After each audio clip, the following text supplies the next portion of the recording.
नमस्कार दोस्तों, hi hello student, my name is Vikas Mathur, I am from crystal clear learning. तो आज की वीडियो में बात करने वाले हैं क्लास 10th के साइंस जिसमें हम बात करने वाले हैं चैप्टर फर्स्ट, जिसका नाम है रासायनिक अभिक्रियाएं एवं रासायनिक समीकरण। तो इसमें हम क्या क्या बात करेंगे, तो हम पहले उसको डिस्कस कर लेते हैं। तो सबसे पहले हम इसमें एक वीडियो सीरीज चलाने वाले हैं जिसका नाम है एक सफ़र ऐसा भी। इस वीडियो सीरीज में आपको क्या क्या मिलेगा, इसमें आपको 10th क्लास के जो भी आपके चैप्टर्स हैं उसमें सारा कंटेंट आपको देखने को मिलेगा। जैसे कि चैप्टर फर्स्ट को आपको पूरा मिलेगा, चैप्टर 2, चैप्टर 3, चैप्टर 5, मतलब ऑल जितने भी चैप्टर हैं हमारे 10th क्लास में, सारे चैप्टर आपको देखने को मिलेंगे और एक एक टॉपिक्स आपको देखने को मिलेंगे। और क्या क्या मिलेगा, और मिलेगा हमारे पास नोट्स बहुत ज़्यादा इंपॉर्टेंट होते हैं हमारे स्टडी के लिए, क्योंकि हमें वीडियो देखने से मतलब वीडियो कुछ देखेंगे लेकिन कुछ देर याद रहेगी फिर भूल जाते हैं। तो नोट्स हमारे लिए बहुत ज़्यादा हेल्प करते हैं, इसलिए मैंने क्या किया है, नोट्स आप मेरे टेलीग्राम चैनल पर जाके डाउनलोड कर सकते हो। उस चैनल का नाम है @ क्रिस्टल क्लियर लर्निंग बाय विकास माथुर। वहाँ से आप टेलीग्राम पे सर्च मारना और ये चैनल आ जाएगा, वहाँ से आप नोट्स डाउनलोड कर सकते हैं। तो इतना ही, अब स्टार्ट करते हैं अपनी वीडियो। तो इस वीडियो में हमारा जो टॉपिक है, पहला जो टॉपिक है क्लास 10th के चैप्टर फर्स्ट, जिसका नाम है रासायनिक अभिक्रियाएं एवं रासायनिक समीकरण। उसका चैप्टर मतलब उसका पहला टॉपिक है रासायनिक अभिक्रियाएं। क्या कौन सा टॉपिक है? रासायनिक अभिक्रियाएं, जिसे हम इंग्लिश में क्या बोलते हैं, केमिकल रिएक्शन भी कहते हैं। अब इसको थोड़ा समझते हैं, थोड़ा फील करते हैं और थोड़ा सा पेशेंस रख के चीज़ों को समझते हैं। देखो यहाँ पर क्या है कि जब दो या दो से अधिक पदार्थ मिलकर एक नए गुणधर्म वाले पदार्थ का निर्माण करते हैं, उन्हें रासायनिक अभिक्रिया कहते हैं। अच्छा जी, हमारी थ्योरी तो ये है, अब थोड़ा उसको समझते हैं। जैसे कि मान के चलो अपने डेली लाइफ एग्जाम्पल लेते हैं। मान के चलो आपने एक चाय पत्ती ली, ठीक, चाय पत्ती ली और प्लस दूध लिया और प्लस उसमें क्या मिला दी, चीनी मिला दी, चीनी, और प्लस उसमें क्या मिला दिया, पानी मिला दिया। तो आपको रिजल्ट में क्या इन सबको मिलाने के बाद आपको क्या मिलता है, आपको सिंपल सा फंडा, आपको क्या मिलती है, चाय मिलती है। कहने का मतलब ये, हमारे पास जो चाय पत्ती थी वो अलग पदार्थ था, जो दूध था वो अलग पदार्थ था, चीनी थी वो अलग पदार्थ था, पानी था वो अलग पदार्थ था। इन सब ने मिलके एक अलग ही पदार्थ बना दिया, जैसे हम बोलते हैं चाय। तो कहने का मतलब ऐसा ही सिंपल सा फंडा इसमें होता है। जब हम क्या करते हैं, जब दो या दो से अधिक हो सकते हैं, दो हो सकते हैं या दो से अधिक हो सकते हैं, जब अधिक पदार्थ मिलकर एक नए पदार्थ का निर्माण करते हैं। अब यहाँ पर देखो एक उदाहरण के थ्रू समझने की कोशिश करते हैं इसको। जैसे कि मान चलो मेरे पास क्या है, कार्बन है। कार्बन को रिप्रेजेंट करते हैं वो किससे करते हैं, सी से। कार्बन को जो प्रतीक होता है वो सी होता है। ऑक्सीजन का जो प्रतीक होता है वो O2 होता है, और जो कार्बन डाइऑक्साइड का जो प्रतीक होता है वो O2 होता है, मतलब CO2 होता है, जिसे हम कार्बन डाइऑक्साइड बोलते हैं। कहने का मतलब ये है, जब हम कार्बन को ऑक्सीजन की प्रेजेंस में जलाते हैं तो हमें क्या प्राप्त होता है, कार्बन डाइऑक्साइड। ये इसका उदाहरण हो जाएगा। तो पहला टॉपिक है इसका रासायनिक अभिक्रिया। आई होप आपको ये टॉपिक समझ में आया होगा। तो अब हम नेक्स्ट टॉपिक पे बढ़ते हैं, नेक्स्ट टॉपिक स्टार्ट करते हैं, जिसका नाम है रासायनिक समीकरण। तो रासायनिक समीकरण क्या होता है, इसको थोड़ा समझते हैं। तो देखो, किसी अभिक्रिया के विवरण को छोटे रूप में लिखने को रासायनिक अभिक्रिया कहते हैं। कहने का मतलब ये है, मेरे पास क्या है, एक अभिक्रिया है। जैसे कि मान के चलो मेरे पास क्या है, एक अभिक्रिया है जिसका नाम है कार्बन और प्लस ऑक्सीजन,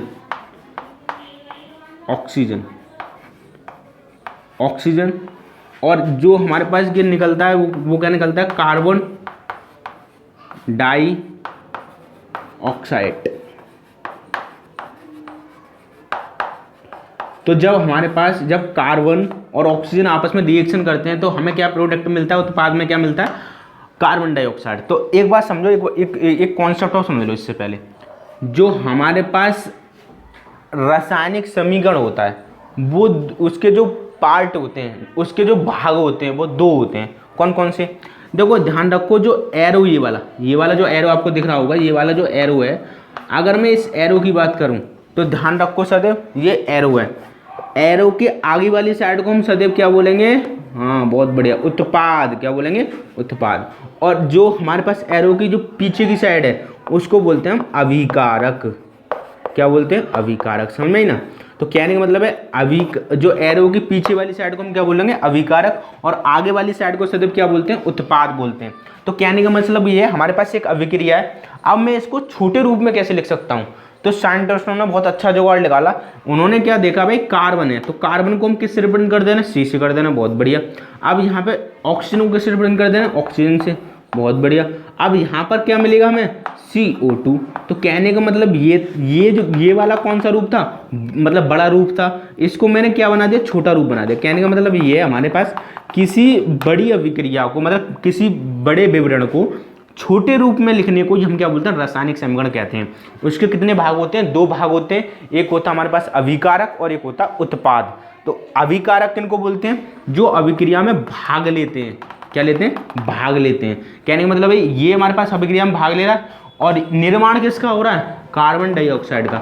तो जो निर्माण होता है उसे उत्पाद बोलते हैं और जो भाग लेता है उसे क्या बोलते हैं, अभिकारक। तो कहने का मतलब ये सिंपल सा रासायनिक समीकरण ये होता है कि बहुत बड़े विवरण को छोटे रूप में लिखने को हम क्या बोलते हैं, रासायनिक समीकरण। अच्छा, यहाँ पर मैंने एग्जाम्पल के थ्रू समझा दिया। अच्छा, इसके 2 पार्ट होते हैं, कौन कौन से, अभिकारक और उत्पाद। इतना ही है इस टॉपिक में से। अब नेक्स्ट बढ़ते हैं अपने अगले टॉपिक पर। अब अपने नेक्स्ट टॉपिक स्टार्ट करते हैं जिसका नाम है रासायनिक अभिक्रियाओं के प्रकार। तो कहने का मतलब ये है, हम इस टॉपिक को स्टार्ट करने वाले हैं जिसका नाम है रासायनिक अभिक्रियाओं के प्रकार। तो इसमें क्या देखने वाले हैं हम, रासायनिक अभिक्रियाओं के प्रकार में सबसे पहली जो हेडिंग है हमारे पास वो हो जाती है संयोजन अभिक्रिया। कौन सी हो जाती है, संयोजन अभिक्रिया। तो संयोजन अभिक्रिया क्या होती है, जब 2 या 2 से अधिक अभिकारक मिलकर एक उत्पाद का निर्माण करते हैं। कहने का मतलब ये, मैंने तुम्हें बता रखा है भाई अभिकारक क्या होते हैं। जैसे कि मैंने पिछला बताया कि CO2 इक्वल टू क्या होता है, CO2 होता है भाई। अब यहाँ पर जो ये वाला जो होता है उसे क्या बोलते थे हम, अभिकारक। क्या बोलते थे, अभिकारक। कहने का मतलब है जो एरो से पीछे होते हैं उन्हें क्या बोलते हैं, अभिकारक। और यहाँ पर क्या होता है, उत्पाद। क्या होता था, उत्पाद, जो हमारे पास जिनका निर्माण होता है। तो कहने का मतलब ये वाले पास हमारा अभिकारक हो जाएंगे और ये क्या हो जाएंगे, उत्पाद। तो यहाँ पर हमारे पास जो एग्जाम्पल है वो हो जाएगा, देखो 2, एक तो Mg हमारे पास और एक ऑक्सीजन है। कितने अभिकारक हैं, 1, 2। और कितने बना रहा है भाई, 1 बना रहा है। कहने का मतलब ये है जब 2 या 2 से अधिक, मतलब 2 हो सकते हैं, 2 से अधिक हो सकते हैं, जब सिर्फ एक ही उत्पाद का निर्माण करते हैं, सिर्फ कितने का, एक ही उत्पाद का निर्माण करते हैं, तो उसको बोलते हैं हम संयोजन अभिक्रिया। या इसका दूसरा नाम होता है योगात्मक अभिक्रिया। क्या बोल सकते हैं, योगात्मक अभिक्रिया। योगात्मक अभिक्रिया, इसको एक और नाम से आता है योगात्मक अभिक्रिया या संयोजन अभिक्रिया। अच्छा, यहाँ तक आपको समझ में आ चुका होगा ये हमारा जो रासायनिक अभिक्रिया चल रही है। और इसमें पहला जो टॉपिक का नाम क्या है, विस्थापन अभिक्रिया। क्या है, विस्थापन अभिक्रिया, जिसे इंग्लिश में हम डिस्प्लेसमेंट रिएक्शन कहते हैं। इस टॉपिक को समझते हैं। तो यहाँ पर क्या होता है, जो इस अभिक्रिया में, डेफिनेशन पढ़ लेते हैं पहले, अभिक्रिया पढ़ लेते हैं। इस अभिक्रिया में अधिक क्रियाशील तत्व कम क्रियाशील तत्व वाले को हटा देता है। कहने का मतलब ये है, सिंपल सा, मेरे पास क्या होगा, अभिक्रिया में तत्व होते हैं, तुम जानते हो तत्व मतलब जैसे कि Zn और H2, ये सारे क्या होते हैं, तत्व होते हैं। तो मैं एग्जाम्पल के थ्रू समझाने की कोशिश करूंगा। तो मैं एक एग्जाम्पल लेता हूं, जैसे कि सबसे बेस्ट जो एग्जाम्पल होता है डिस्प्लेसमेंट का, ये हो जाता है जिंक। मैंने जिंक ले लिया और यहाँ पर ले लिया मैंने, इसकी रिएक्शन करा दी सल्फ्यूरिक एसिड के साथ, जिसे हम H2SO4 भी कहते हैं। अच्छा, नेक्स्ट बात करते हैं हम, इसको क्या करेगा, ये Zn है ना, हाइड्रोजन से क्या होता है, अधिक क्रियाशील होता है। जो Zn होता है वो अधिक क्रियाशील होता है, किससे, हाइड्रोजन से। तो हाइड्रोजन से अधिक क्रियाशील होगा तो हाइड्रोजन को क्या करेगा, पीट के भगाएगा ये। तो कहने का मतलब ये है, जिंक जो होता है वो हाइड्रोजन को कर देता है, भगा देता है यहाँ से, सही है ना। अब जैसे भगा देगा तो ये जिंक खुद आके बैठ जाएगा यहाँ पर, तो यहाँ पर हो जाएगा ZnSO4 प्लस, और क्या निकल जाएगा हमारे पास, H2 गैस। तो कहने का मतलब ये हमारे पास ZnSO4 निकल जाएगा, जिसे हम बोलते हैं जिंक सल्फेट, और इसका नाम हो जाएगा हमारे पास सल्फ्यूरिक एसिड, और इसका नाम हो जाएगा जिंक। तो कहने का मतलब विस्थापन अभिक्रिया क्या हो रही है, यहाँ पर जो अधिक क्रियाशील है वो कम क्रियाशील वाले तत्व को क्या कर रहा है, हटा रहा है। तो उसी अभिक्रिया को हम क्या बोलते हैं, विस्थापन अभिक्रिया, जिसे हम इंग्लिश में डिस्प्लेसमेंट रिएक्शन भी कहते हैं। तो आई होप यहाँ तक आपको रासायनिक अभिक्रिया में जो दूसरा पार्ट है जिसका नाम है विस्थापन अभिक्रिया समझ में आया होगा। अच्छा, नेक्स्ट बात करते हैं हम, नेक्स्ट अपना टॉपिक, नेक्स्ट टॉपिक क्या हमारे पास, द्विविस्थापन अभिक्रिया। कौन सा टॉपिक है, द्विविस्थापन अभिक्रिया। इसको थोड़ा समझते हैं, क्या है द्विविस्थापन अभिक्रिया। ये दो विस्थापन अभिक्रिया होती है, ऐसी द्विविस्थापन अभिक्रिया होती है, लेकिन इसकी जो डेफिनेशन होती है वो थोड़ी सी अलग होती है। वह अभिक्रियाएं क्या बोलेंगे, वह अभिक्रिया जिसमें आयनों का आदान प्रदान होता हो। यहाँ पे इंपॉर्टेंट बात देने वाली कौन सी इंपॉर्टेंट है, ये वाली, आयनों का आदान प्रदान, इतना बस इसमें इतना ही इंपॉर्टेंट है, आयनों का आदान प्रदान होता है, उससे हम क्या बोलते हैं, द्विविस्थापन अभिक्रिया। अब जैसे कि मान के चलो एग्जाम्पल थोड़ा देखते हैं। एग्जाम्पल हमारे पास हो जाता है, एक में बेरिलियम क्लोराइड लेता हूँ BaCl2 प्लस हमारे पास यहाँ पर ले रहे हैं हम AgNO3, यहाँ पर AgNO3 जिसे हम सिल्वर नाइट्रेट बोलते हैं, सही है ना। अब यहाँ पर मैं इसकी दोनों की रिएक्शन कराऊंगा तो यहाँ पर क्या होगा, जो बनेगा हमारे पास Ba, यहाँ पर हमारे पास क्या बन जाएगा BaNO3 और प्लस यहाँ पर और क्या बनेगा AgCl। तो कहने का मतलब ये, यहाँ पर देखो यहाँ पर हुआ क्या एक्चुअल में, देखो यहाँ पर मैं Ba को तोड़ूंगा, इसको यहाँ पे ऐसे करके तोड़ूंगा तो Ba पे क्या आता है पॉजिटिव चार्ज, और Cl को तोड़ूंगा तो Cl पे क्या होता है नेगेटिव चार्ज। अगर मैं Ag पे तोड़ूंगा तो क्या हो जाएगा पॉजिटिव चार्ज, NO3 को तोड़ूंगा तो उस पर क्या होगा नेगेटिव चार्ज।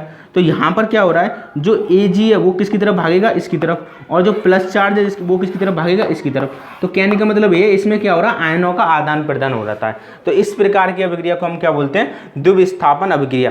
तो सिंपल सा फंडा, जिसमें आयनों का आदान प्रदान होता है उस अभिक्रिया को हम क्या बोलते हैं, द्विविस्थापन अभिक्रिया। आई होप आपको समझ में आ चुकी होगी द्विविस्थापन अभिक्रिया क्या होती है। तो नेक्स्ट करते हैं अपना टॉपिक AgCl।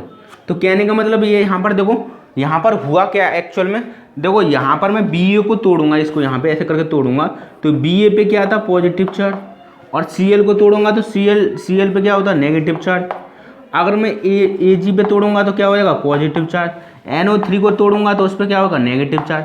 तो यहाँ पर क्या हो रहा है, जो Ag है वो किसकी तरफ भागेगा, इसकी तरफ, और जो प्लस चार्ज है वो किसकी तरफ भागेगा, इसकी तरफ। तो कहने का मतलब ये, इसमें क्या हो रहा है, आयनों का आदान प्रदान हो जाता है।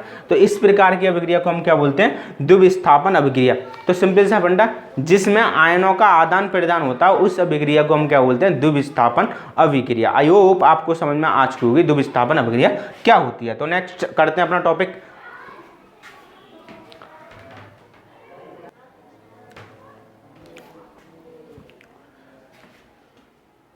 तो अपना नेक्स्ट टॉपिक करते हैं। नेक्स्ट टॉपिक हमारे पास कौन सा हो जाएगा, इसमें हमारी अभिक्रिया के प्रकार चल रहे थे। तो अभिक्रिया के प्रकार में सबसे पहला जो टॉपिक है, मतलब हमने जो 3 थे वो कर लिए। पहला हमने संयोजन अभिक्रिया कर लिया था, संयोजन अभिक्रिया कर लिया था। दूसरा हमने विस्थापन अभिक्रिया कर लिया था। तीसरा हमने द्विविस्थापन अभिक्रिया लेता है। तो अब हम नेक्स्ट करते हैं हमारे पास उपचयन अभिक्रिया। ये हमारे पास नंबर हो जाएगी चौथी नंबर हो जाएगा। तो चौथे नंबर में हम कौन सी समझते हैं, उपचयन अभिक्रिया समझते हैं थोड़ी सी क्या होती हैं उपचयन अभिक्रिया। देखो वह अभिक्रियाएं, क्या बोलेंगे, वह अभिक्रियाएं जिसमें ऑक्सीजन की वृद्धि होती है तथा हाइड्रोजन का ह्रास होता है। कहने का मतलब ये है, ऑक्सीजन की तो उसमें क्या होगी वृद्धि होगी, O2 की तो वृद्धि होगी तथा हाइड्रोजन का क्या होगा ह्रास होगा। तो ऐसी अभिक्रिया को हम क्या बोल देंगे, उपचयन अभिक्रिया। क्या बोल देंगे, उपचयन। अच्छा, इसको दूसरे नाम से भी जाना जाता है, इसको हम उपचयन को ऑक्सीकरण के नाम से भी जानते हैं। किसके नाम से, ऑक्सीकरण, ऑक्सीकरण के नाम से भी जानते हैं।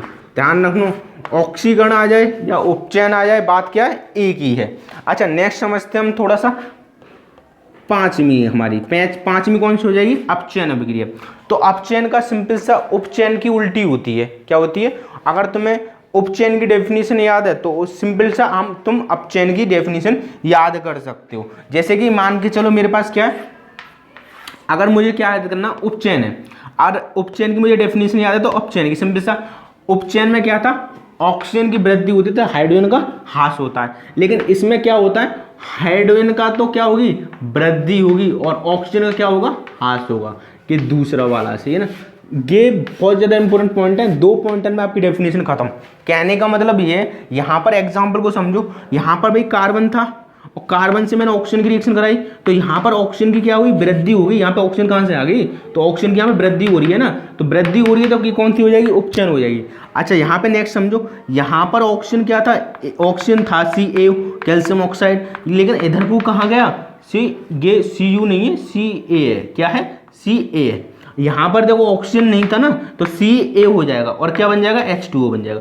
तो कहने का मतलब ये सिंपल सा, यहाँ पर क्या हो रहा है, ऑक्सीजन की ह्रास हो रही है। तो यहाँ पर सिंपल सा, यहाँ पर ऑक्सीजन की वृद्धि होती है उसे उपचयन कहते हैं, यहाँ पर ऑक्सीजन का ह्रास होता है उसे अपचयन कहते हैं। आई होप आपको यहाँ तक समझ में आ चुका होगा।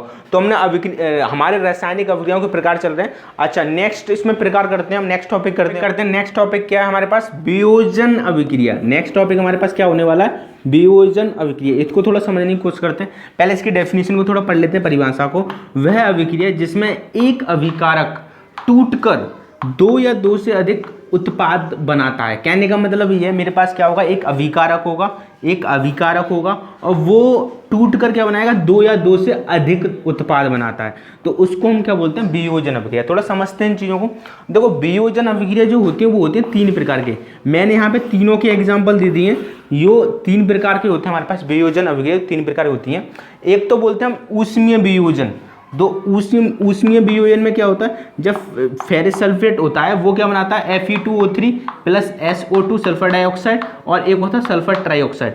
यहाँ पर हमारे पास क्या होता है? दूसरा एग्जाम्पल होता है विद्युत धारा। किसकी धारा? विद्युत धारा। जब H2O के साथ में क्या दौड़ाई जाती है? उसके अंदर दौड़ाई जाती है विद्युत धारा, तो वो किस में टूट जाता है? H2 प्लस O2 में। तो ये हमारे पास हो जाता है। तीसरा एग्जाम्पल देखो, इसकी प्रकाश की उपस्थिति में, जब प्रकाश को AgCl मतलब सिल्वर क्लोराइड प्रकाश की उपस्थिति में इसको रखा जाता है तो AgCl2 में टूट जाता है। तो कहने का मतलब वियोजन अभिक्रिया हमारे पास क्या होती है? वह अभिक्रिया है जिसमें एक अभिकारक टूटकर दो या दो से अधिक उत्पाद बनाता है, उस अभिक्रिया को हम क्या बोलते हैं? वियोजन अभिक्रिया। कितने प्रकार की होती है? 3 प्रकार की। कौन कौन सी है? कौन कौन सी? ऊष्मीय वियोजन मतलब विद्युत घटन मतलब वियोजन, विद्युत वियोजन बोल सकते हैं इसको। दूसरे को प्रकाशीय वियोजन। तो कहने का मतलब है वियोजन हमारे पास 3 प्रकार की होती है। कौन कौन सी? एक तो ऊष्मीय वियोजन, जैसे हम इसके एग्जाम्पल के द्वारा समझ सकते हैं। फिर दूसरी होती है विद्युत वियोजन, जिसको हम इसके द्वारा समझ सकते हैं। तीसरी होती है प्रकाश वियोजन, जिसको हम प्रकाशीय वियोजन भी कहते हैं। तो इसको एग्जाम्पल के थ्रू समझ सकते हैं। आई होप आपको समझ में आ चुका होगा। अच्छा, नेक्स्ट आप टॉपिक करते हैं अपना नेक्स्ट।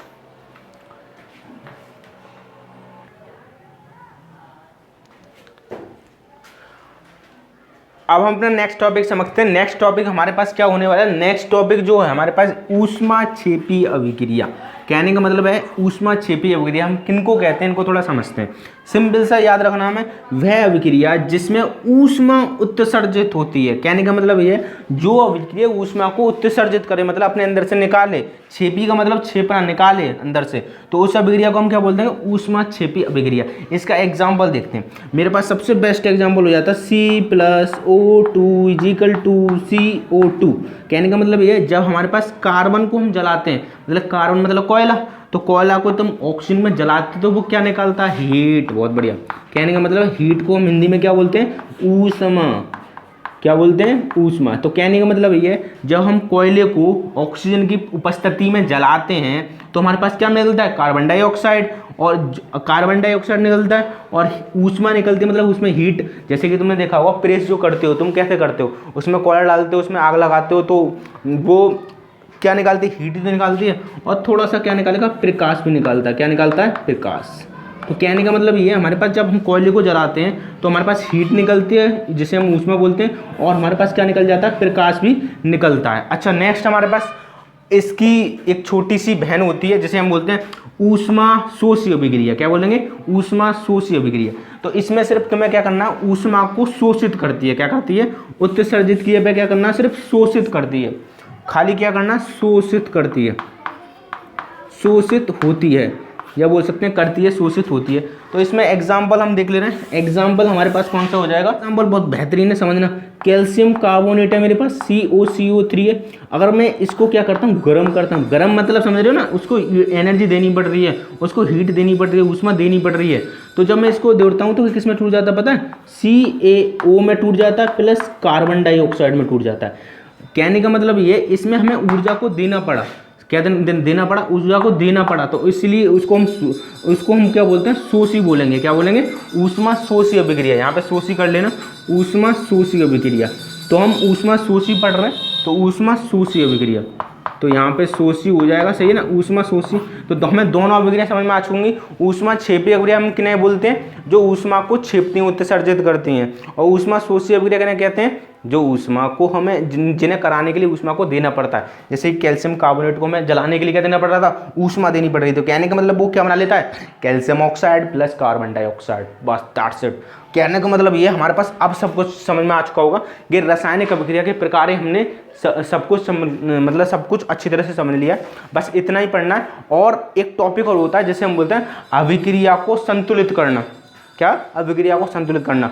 तो यहाँ पर मैं उसको ना एक स्क्रीन पे कराऊंगा, बाकायदा प्रैक्टिस कराऊंगा। बहुत सारी जितनी भी रिएक्शन है तुम्हारी एनसीईआरटी में सारी एक एक करके उठाऊंगा, जिसमें हम क्या करने वाले हैं, एनसीईआरटी की जो अभ्यास है ना उसमें एक एक क्वेश्चन देखने वाले हैं, क्या क्या डिटेल में पढ़ने वाले हैं। उसको मैंने इसलिए नहीं बताया, जो भी टॉपिक रहेगा उनमें हम उसमें डिस्कस कर लेंगे अच्छी तरह से। तो यहाँ पर हम इतना ही करते हैं बस। और आपको यहाँ तक समझ में आ चुका होगा, सही है। और जो संचारण और विकृगणता टॉपिक जो आने वाला था वो कटवा दिया है, इसलिए पढ़ाने तक कोई मतलब नहीं है उसका। अच्छा, नेक्स्ट हम क्या करने वाले हैं, अपनी स्क्रीन पर चलते हैं और थोड़ा सा एनसीईआरटी अभ्यास करते हैं। मैं एक और वीडियो बना दूंगा इससे रिलेटेड। तो आई होप आपको ये पूरा चैप्टर है समझ में आया होगा। तो thank you so much watching में एंड नमस्कारम। एंड अगर आपको भी ये वीडियो पसंद आती है, ये सीरीज़ पसंद आती है, तो चैनल को सब्सक्राइब